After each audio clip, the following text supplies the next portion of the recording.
All right, so it should be recording now. Good evening, everyone. Welcome to the technical elective session for 3B courses run by the ECE Society. The first part of this session will be focused primarily on electrical courses as they were first offered in fall of 2021 as part of the new curriculum. For introductions, I am Ryan Dullaert, the academic event coordinator for this term. I'm a computer engineering student in the class of 2023. I'm Maya Bishop. I'm a computer engineering student also in 2023.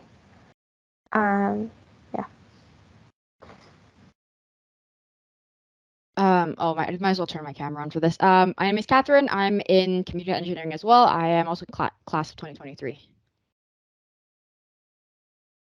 I think I'm up next. So my name is Kunal Chandan. I'm also electrical engineering 2023. I think that's it. Yeah, and then hi guys, my name is Sandy, and I am also electrical engineering student, class of 2023. And then I guess that leaves me. So yeah, my name's Nicholas. I'm also like the other three. I'm an electrical engineering student, and I'm in the class of 2023. All right.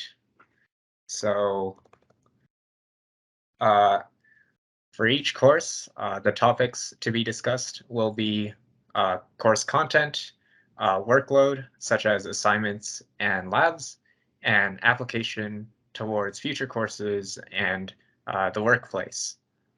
After discussing the new courses, we'll move to a more open discussion where you can ask questions and we'll do our best to answer them. So the first course is ECE 331, Electronic Devices. So in the old curriculum, this used to be also ECE 331, but in the new curriculum, it got split into 231, which is what the old 331 became, and ECE 331, which is completely new, even though it has the same course code. Previously, it was taught by Professor William Wang, but we have no idea who's teaching it next because the professor was not listed on the schedule. Yeah, so I think I'm up to talk about ECE 331. I would say this is a course that is directly a follow-up from ECE 231. So ECE 231, as you, if you're looking to take this course, ECE 231 is a precursor where you really learn about the derivations and everything that lead up to, making your MOSFETs, PN junctions, BJTs, and like why the IV characteristics and are the way they are. So ECE 331 focuses a lot more on at least the first half of the course it starts off with a review of 231, then it proceeds into a lot of fabrication aspects. So crystal growth, like creating your semiconductor. You've got photolithography, which is patterning your devices, actually like how you would fabricate it, and then like how you would fabricate like various parts, like oxides and these sorts of things. There's like vacuum deposition and like epitaxy and like other techniques for creating like the various junctions and things on your device. And then there are at the very end of the course, we get into some of the non-idealities of like PN junctions, like I believe it was like don't worry about it. There were some non-idealities that we got into. Let's pretend I remember those.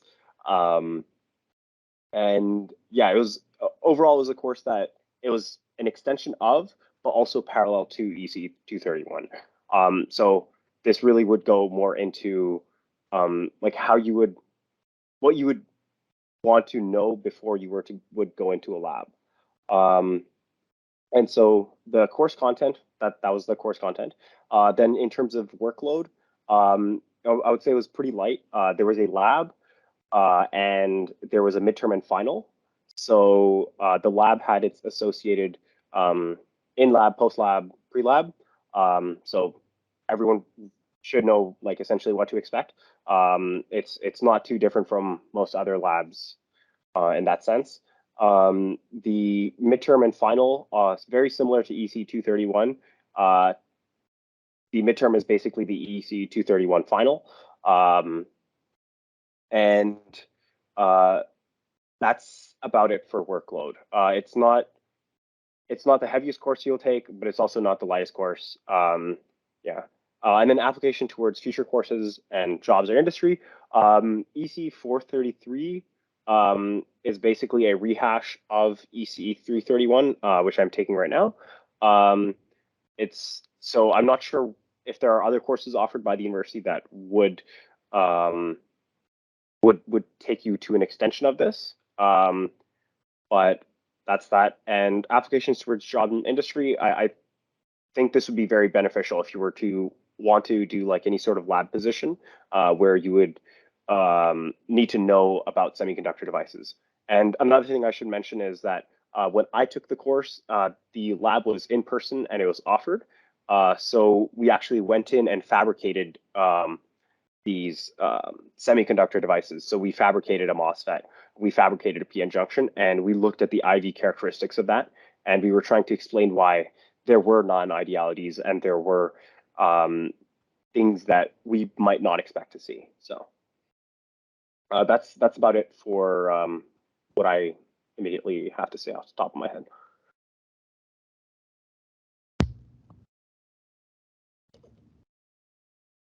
Brian, turn the page, turn the slide.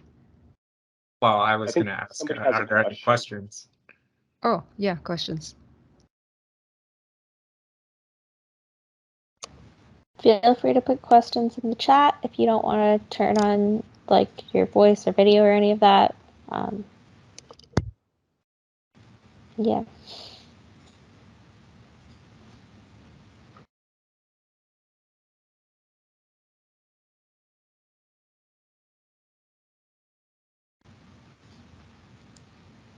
I guess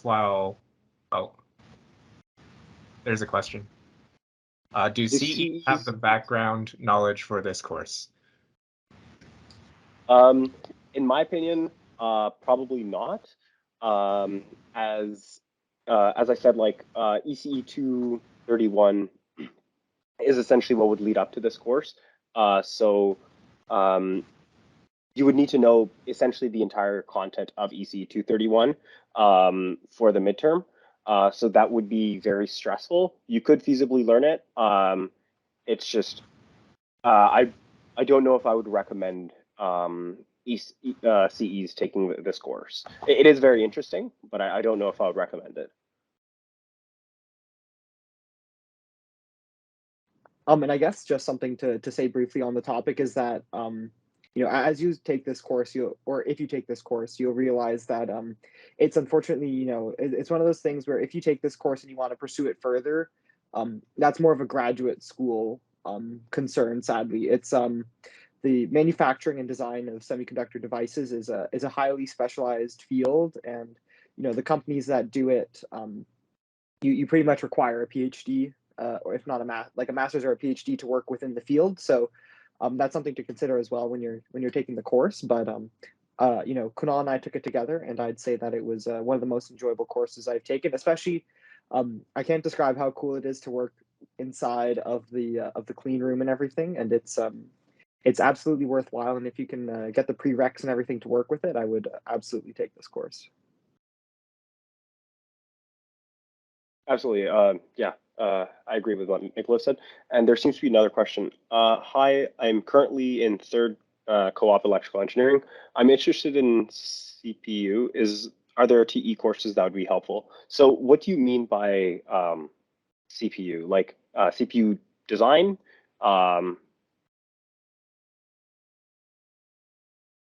Or some other aspects of CPUs like CPU manufacturing? Because if you're looking at CPU design, ECE 320 computer architecture is a great course to take. It'll give you an introduction into computer architecture and like why we design computers the way we do. And it would give you, it wouldn't give you a perspective into other ASICs, but that's definitely an interesting course to take. If you want to look at CPU manufacturing, this is definitely the course to take.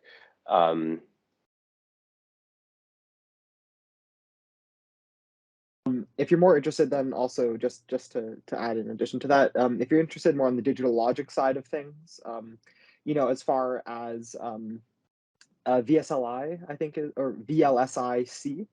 So in essence, the design of, you know, these sorts of large integrated circuits like CPUs.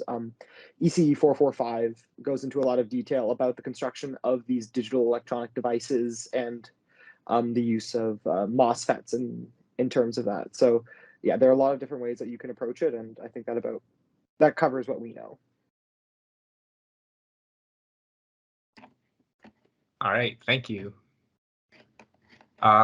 So we'll be moving on to the next course, which is ECE 360, Power Systems and Smart Grids, which will be taught by Professor Ramadan Al-Shatshut next term. Cool. So I'm gonna talk a little bit about ECE 360. In terms of content, I mean, I can't really guess. I'm not sure if you can guess from just the summary or the title. But this course, if I were to just sum it up in a few words, I would say it is mainly on power distribution systems.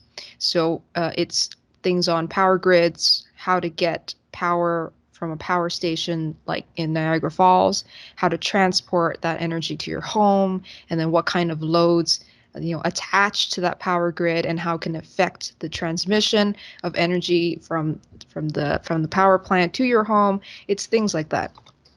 Relating it to second year courses, 2A and 2B, it uses the basics, the basics of ECE 260, which is I don't remember the title. It's I think power systems. But anyway, in ECE 260, it's basically things on motors, generators, transformers, three-phase systems, things like that. It takes that and then brings it to a new topic, which is distribution systems. And I remember for this course, there are a few lectures, there's a few topics in the beginning of the course that review the basics of that. And so while you won't need like the super fine details of how a motor works or how a generator works, you're going to need to know a little bit on it, and then it's going to take that and kind of expand on it or take it and use it as an application. Yes, that is true. Electromechanical energy conversion. Okay. There is, for this course specifically, I remember ECE 260 was very math and physics heavy. And so ECE 360, I wouldn't say is as mathy and as heavy as ECE 260. It has a little bit more on the emphasis of how to use those equations and how to apply it to something that's a little bit more practical. Other things I would say about the course, I would actually think that the course content is actually pretty light. I remember the lectures we had, they didn't feel very heavy compared to previous ECE courses, especially comparing to ECE 260. That course is just hammering information into you. This definitely feels a lot lighter than that. The difficulty of this course, it depends on the prof, but if you are having, it depends on the prof. It also depends on how they're feeling. And so if you're having Professor Al-Shatshut for next term, it could vary. So for ours, I believe we had a quiz, midterm, and a final. Our quiz was relatively easy. Our midterm was very hard, and then we had an easy final. So it was fair. Yes, that's the best word to say it. It's the difficulty is fair. This professor in general, I thought he was great. I know that some people who thought maybe the course was a little bit dry didn't really like the professor, but I thought the professor was great. He was really easy to learn from. He uses the whiteboard a lot. He also has slides, but he's more whiteboard forward. He doesn't go on too many tangents. He stays on track. So I believe the next term is going to be in person, which is good. A tip for everyone who's going to be taking this course is to do not skip his lectures. Please do not skip his lectures. I would very highly recommend that you go in person for his lectures. He also has slides that he's made, but the slides are they're very information heavy. It's just like 15 pages of a textbook in one slide. There's equations everywhere, there's lines everywhere, there's boxes everywhere. And so go to his class. I think he explains it very, very well. He teaches very, very well. And that's just infinitely better than whatever is on his slides. So yes, don't miss that.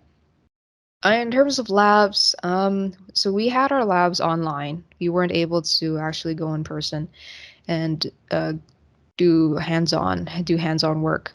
But from what I've seen on the online videos, what happened for us was that they recorded these lab videos and they sent it to us to watch.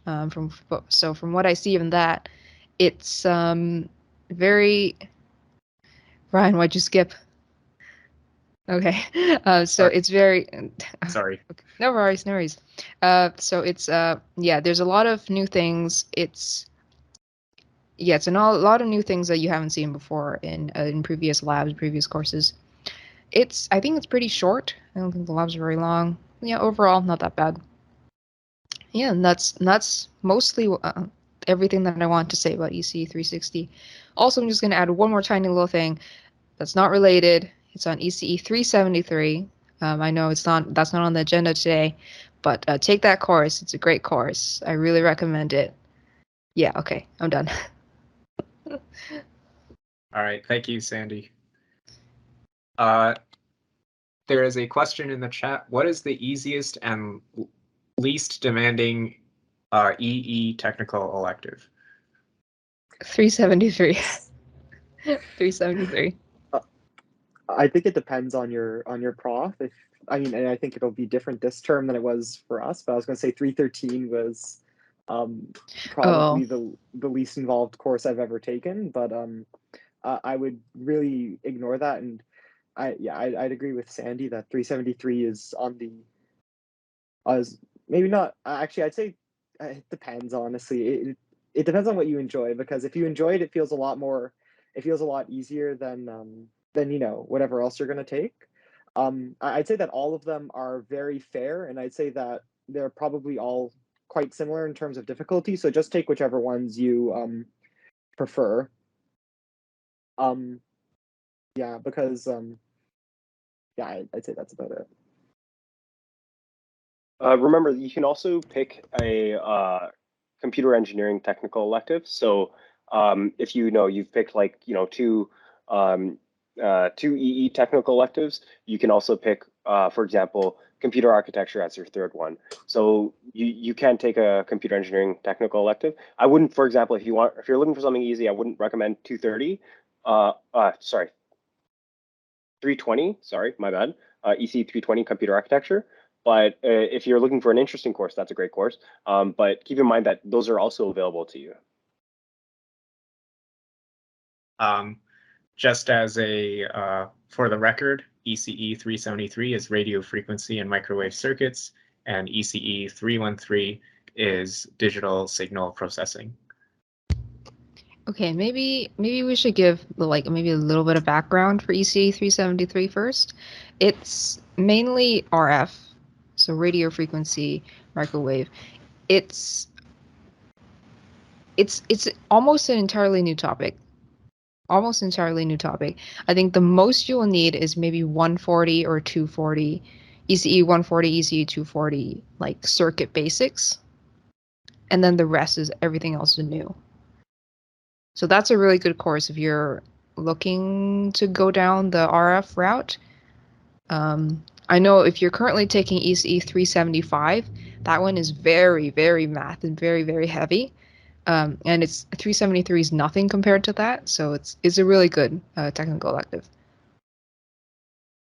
I would say, actually, sorry, I'd say even if you aren't necessarily interested in RF circuits, I know after taking 375, I was quite uncertain about whether I wanted to continue and further pursue RF. But after taking 375, that kind of changed my whole outlook on the entire course. And I can't speak for the new professor that they had, but when we had Professor Rafat Mansour, who runs one of the largest microwave circuit design labs in North America, I think. He's very prestigious and very well known, and he was a great professor. So even if you're a little on the fence, I would say take it. It's as Sandy said, it's a great course and provides a lot of good perspective on everything. For the record, ECE 375 is electromagnetic fields and waves. So I think we can move on to the next course, which is ECE 356, Database Systems. Next term, it will be taught by Professor Wojciech Golab. I think I pronounced that correctly. No, but it's okay. No? Oh, unfortunate. It's Wojciech. Okay, thank you. Yeah, no problem. Okay, I guess I can start talking about this. Catherine, you can fill in after. So database systems, last fall when we took it with Paul Ward.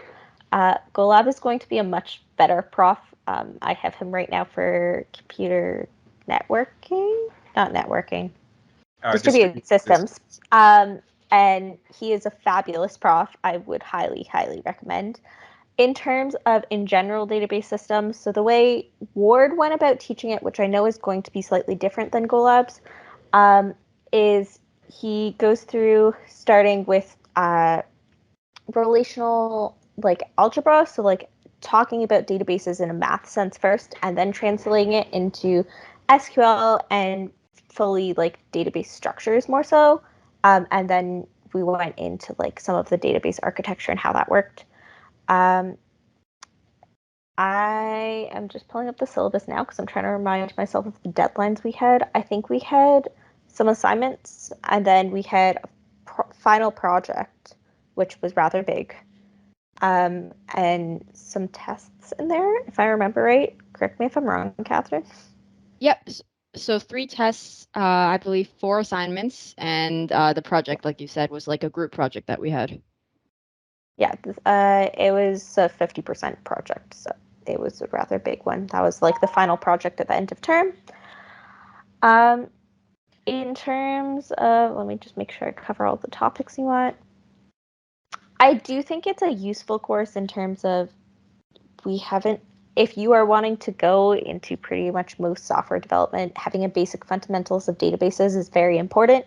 Some of this course, depending on how much databases you've done in your past co-ops, might end up actually being really simple. But I still think it's really important to get a base level fundamental on this. And then when we were doing assignments and the project, it was varying degrees. It was going through some of the planning stages of how different parts of your database should be related and how information is related, as well as how to actually implement that. So I think, if I remember right, we used MySQL for this, for anything where we were actually converting it into SQL code. The whole course is relational databases. I don't remember us ever touching anything that wasn't a relational database, in case that is something you're curious about. In terms of application towards future courses, it's somewhat used as I think once you hit 4th year, some of the courses just expect you to have an understanding of how databases work. I know that's somewhat the case for distributed computing, but not to the extent of needing to know all of 356. It's more just basic fundamentals of this is how a database is set up that you've probably learned about on co-op. So That being said, I would really recommend taking this course because I personally found it really interesting, and GoLab is a really amazing prof. So I can only picture this being better than the term with Ward. Yeah. Catherine, do you have anything to add? No, I think you pretty much covered it all. Guess Sweet. any questions about this course?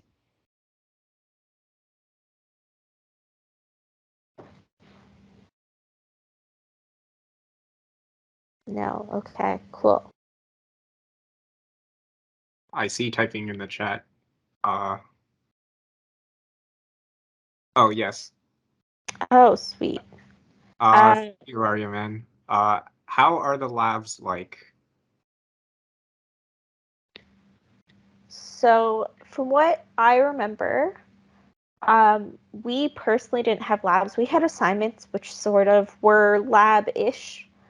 Golub probably is going to teach his course different than Ward did, so, but I'm not 100% positive. In terms of labs, it was often this is the way a database is set up. How would you query and access specific things? How would you insert, update, and delete from that database, and like change how the table works, and how like the columns within your table works. And then there's a bunch of like assignments that were more focused on designing it in the first place. So that was dealing more with the relational algebra, I want to say it was called, Catherine. I don't remember the official name. Yeah, okay. So it was a mix of like programming assignments / labs and like written assignments / labs. Although you could have done it all like typed up in code, but it was weird. Anyways, some were submitted as text files and some were SQL files. That's what I'm trying to say.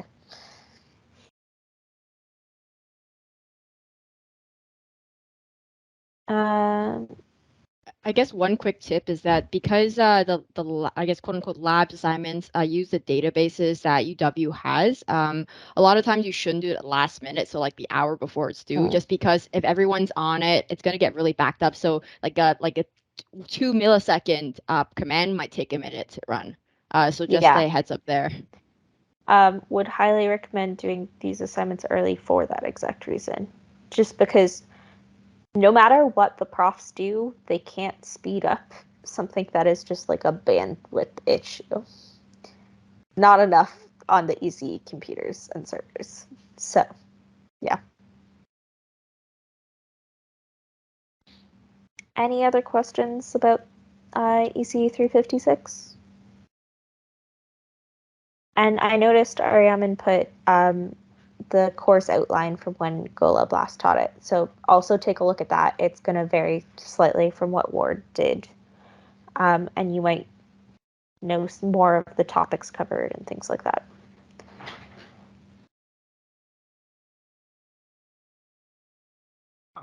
Does this course or any of these courses have required textbooks? I don't remember buying a textbook since like 1A, so I'm going to say no. At least on the CE side, EEs, correct me if I'm wrong, but the ones I all took, no. So you don't need to buy a textbook for any of them, but I would say Neiman is a really good reference. So that's for EC 331. It's the same textbook used in 231.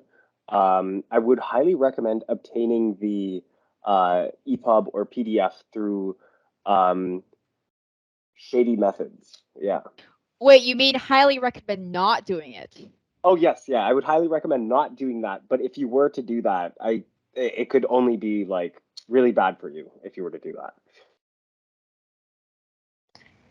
Yes, the ECE Society does not endorse any extra legal methods of acquiring textbooks. Yeah. So I guess a general tip on textbooks actually I want to mention. So most courses have a reference textbook that the prof like, kind of follows over time and stuff, or like they base their course material on. You can buy them if you want, but it's not mandatory. Especially in upper years, you're going to have cases where the prof might have PDFs of the textbook or pages that they took out of the textbook that they sent to you for readings. Or like maybe they use other things like such as like a website just for textbooks that they have subscription to. But yeah, you won't ever be required to buy a textbook in most ECE courses.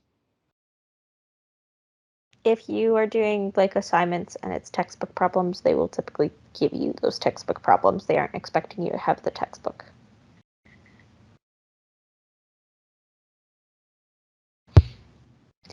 Sweet. I think you can probably move on to the next one, Ryan, if there's no other questions.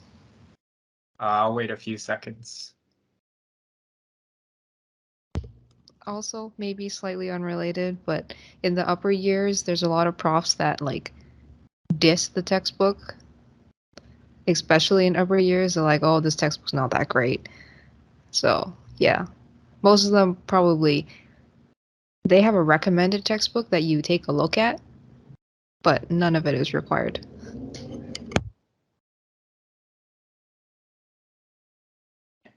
All right, I think we can move on. All right, so the next course is ECE 313, Digital Signal Processing. Next term, it will be taught by Professor Zhou Wang. I think this professor was discussed specifically last session a year ago by an upper year. It used to be ECE 413.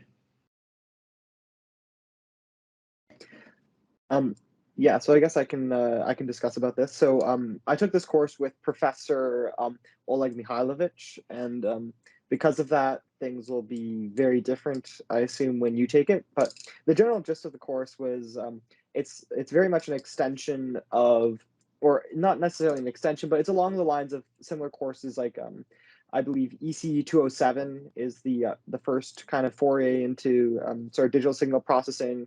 And it builds off of a lot of as well ECE 318. So and yeah, the gist of it, it's more Fourier analysis though. When we took it, it was more on the discrete side of things. So pretty much the entire course, not the entire course, but a lot of the course is around digital signal analysis, and because of that, we're all dealing with things in the discrete time domain. So because of that, so for instance, Fourier, like the Z transform, and things along those lines. Yeah, and a lot of it's also dealing with error processing. We ended up going towards filter design, which was a big part of a lot of the process. Sorry, let me just take a quick look at. So yeah, on my course syllabus from last term, we covered discrete time signals, the Z transform, theory for sampling signals,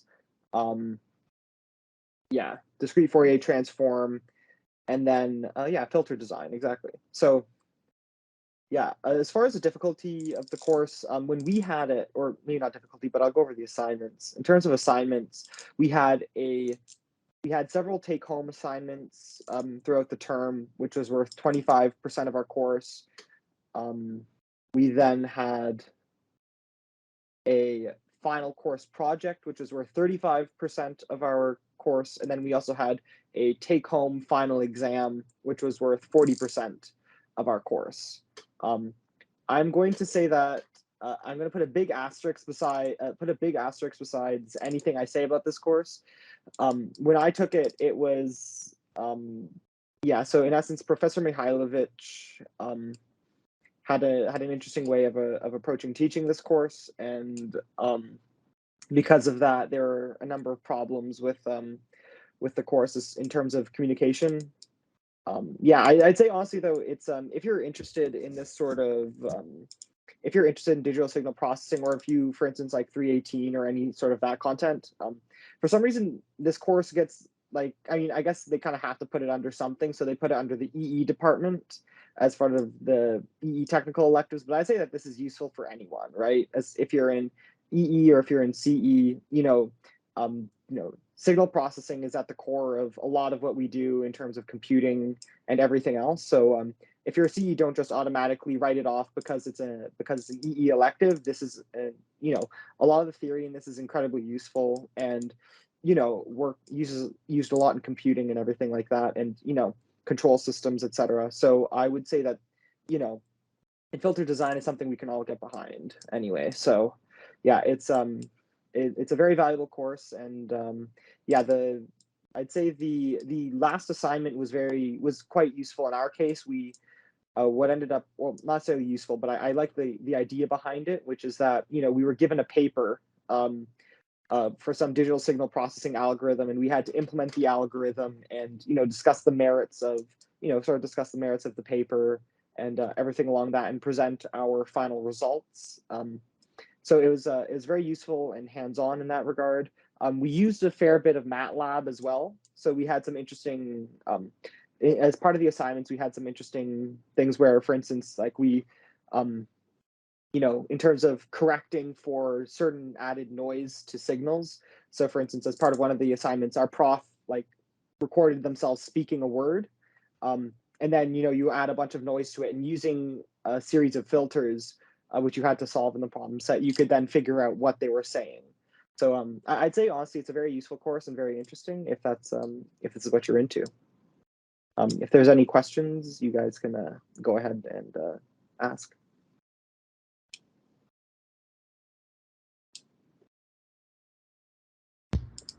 While we're waiting for questions, I just want to, I guess, point out this course is there's a lot of review, so it kind of takes a lot of concepts learned from other courses and then kind of brings them together. So a lot of it feels familiar. There's yeah, a lot of it feels familiar. So is it easy? Kind of ish.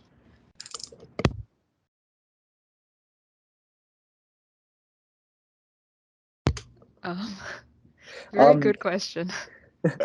So yeah, you probably did hear. Well, I wouldn't say there's anything even horrible to say about. Okay, so when Sandy and I took it, it was I have horrible things to say about how the course was taught and the pacing of the course and a lot of other things, but at the end of the day, I'd say that and supposedly in person, a lot of this is a lot easier to teach, is what I've heard. But the gist of it is that I wouldn't say it's horrible if you don't like math. So if you look at the Fourier transform and that makes you sick or anything like that, I would definitely, you know, avoid this. You're going to be doing a lot of things like that. You know, but in addition to that, there's a lot of high level concepts, and a lot of it's very useful, right? So you know, understand, you don't necessarily, you know, you're going to have to apply the Fourier transform and calculating it, but just understanding the principles of it on its own is enough to get a lot of understanding from the course in terms of, you know, why we're doing certain operations in order to, you know, design a filter or solve for a signal. To answer the two questions in that comment, is it hard? No, not really. It will be hard if you don't like math. It's not hard because you've kind of seen everything before. And the class average, all I'm going to say is the professor is very nice. Yes. Oh, wait. This is a different prof than we had, Sandy. We should be careful about saying that. Yes. Yeah, Our class average is okay. Yeah, just okay. So if you want to hear more specifically about Professor Zhou Wang, you can go to our previously recorded 3B TE session, where I think the upper year talks about him more. We didn't have this professor.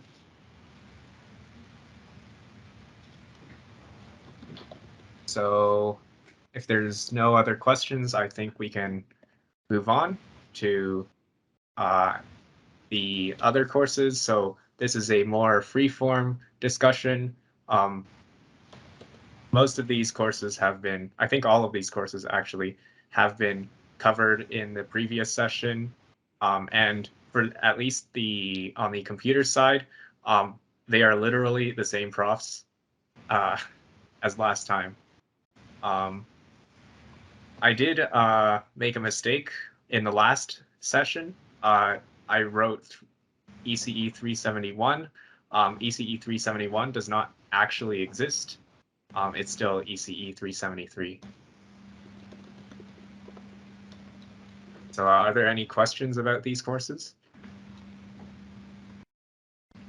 I think because we didn't highlight a bunch of the CE courses, I'd be happy to give you guys a quick overview of what I remember of the ones I took. Catherine, I forget if you took compilers, because I know I didn't. No, I took the same as you, 320 and 358. Okay, that's what I thought. Ryan, I did take compilers. Okay, sweet. So computer architecture, very quick gist, was it's a really good course in terms of understanding how a processor works. The whole lab was a bunch of cumulative labs that resulted in you making a full-fledged processor by the end of the course. So it was like a 5-stage processor. Some of this was like bits and pieces were knowledge we've learned in previous courses, such as I think it was like 224. We talked about some of these stages. This course just goes really in depth of how a processor works and things like that. That's my very high level. Kieran is a decent professor, I would say. A little slow at times, but like a decent professor. Yeah, it might have been 222. Probably 222 over 224. Sorry, 222 definitely makes sense. Compilers, Brian, you can talk on in a second. I will say 358, so computer networks. I was in the in-person session with Catherine Rosenberg, and she was fabulous as a prof. I heard good things about WASF2, who mainly taught the online version. Computer networks is actually a really interesting course, and it's also helpful for distributed computing this year. I find they sort of build off of each other, so that's 454.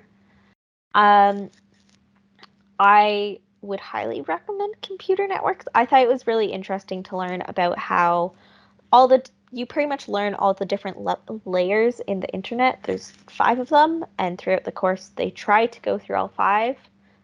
So the physical layer, not as much, because that's something you learn in previous courses, but there's link layer, transport layer, one that I'm forgetting in application. I think I'm catching the right names. It's been a bit since I remember the layers, but it's really interesting to hear about the different levels, and they talk a lot about how like messages are transported, potential communication issues.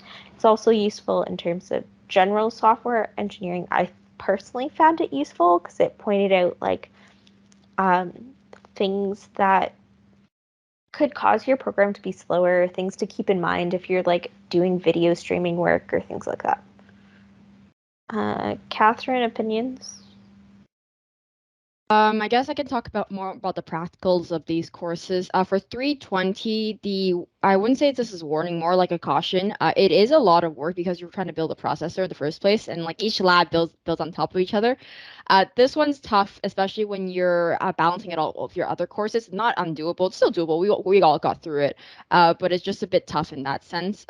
Since you have to run through cases, make sure your program works, and all that stuff. For 358, I think this one was a pretty straightforward course in terms of the labs, tests, and exams itself. Yeah, but I would recommend if you guys are doing the labs, don't use C++, use Python. Just because you're going to be doing a lot of data processing. I think in terms of compilers, Brian, you can speak to it, but I heard fairly good things about compilers from what I remember, although I was not interested in taking it. Okay. I guess I can talk about compilers and then add on to the other CE courses. So compilers with Professor Ari Gerfinkel, he integrates the lectures very tightly with the labs. So like basically, I'd say like 40%, maybe more of the lectures are like explaining the labs and what the labs are trying to teach you, which I thought was pretty cool because the labs did add a lot of practical application. So the rest of the lectures were the theoretical stuff, right? Like your I don't remember the terms, the state machines, right? And basically a little bit of the 208 content. And then there, at the end of the course, there were like the three variable instructions, converting your instructions into three variable instructions, and like a bit of graph theory. For the labs themselves, they were weekly.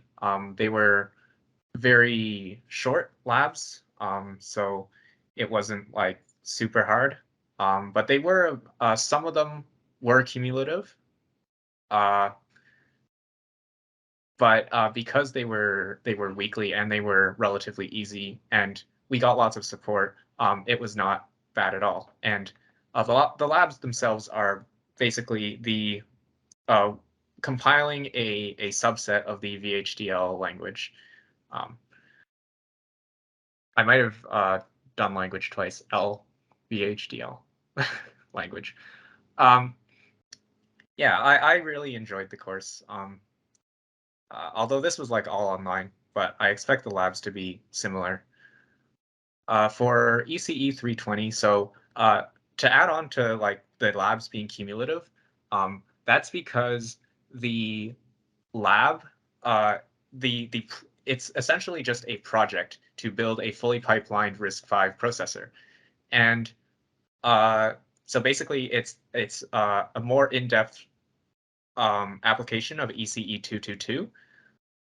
And the labs leading up to the final lab are just milestones for your processor. So lab 4 is you have the single stage processor, and then lab 5 is pipelining it with all of worrying about hazards, worrying about jumps, right? All of that stuff.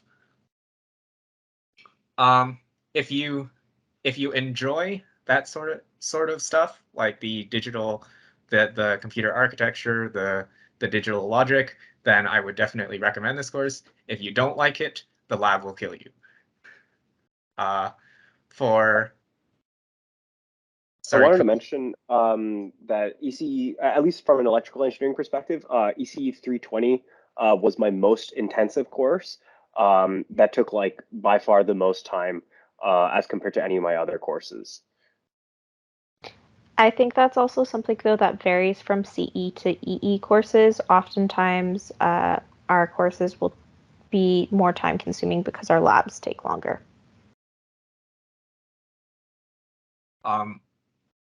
ECE 320 versus 350 in terms of labs, I would say 320 was better, I think, from what I remember. I think nothing can top 350. Yeah.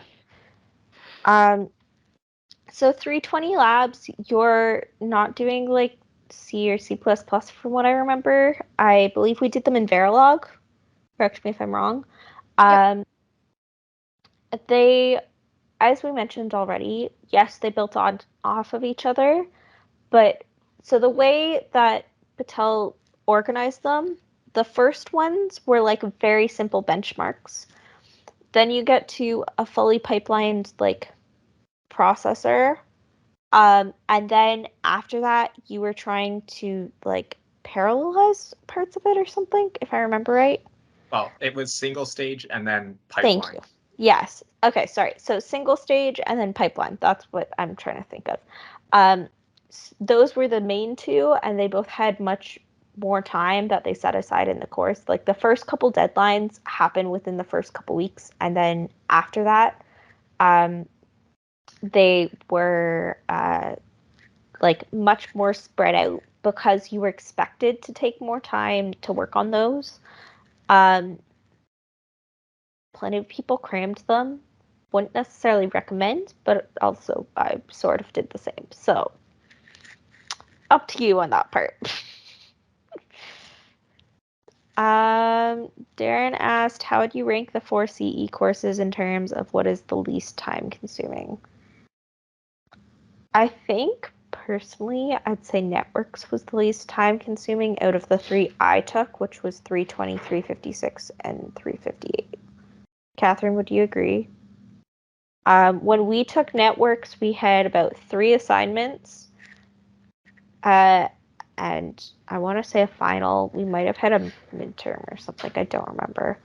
I think we did 2 tests, maybe. Yeah, so it was 3 labs with a partner, 1 midterm, 1 final. The labs were fairly okay. Like the first 2, you had to do a decent amount of programming. The second one, you were just analyzing a message that got sent. It wasn't programming, which was really nice and simple. So I think personally, I think 358 was probably the simplest.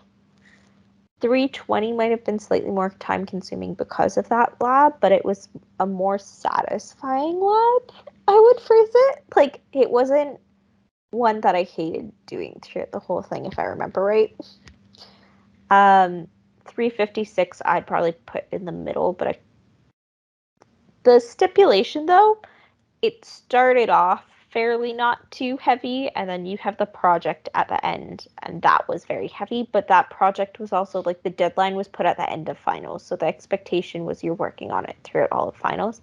That being said, I think GoLab teaches the course different, and based off the course outline that was posted, he doesn't do the final project. He does it in terms of exams and assignments. So I think the way the course will be taught for that one is very different.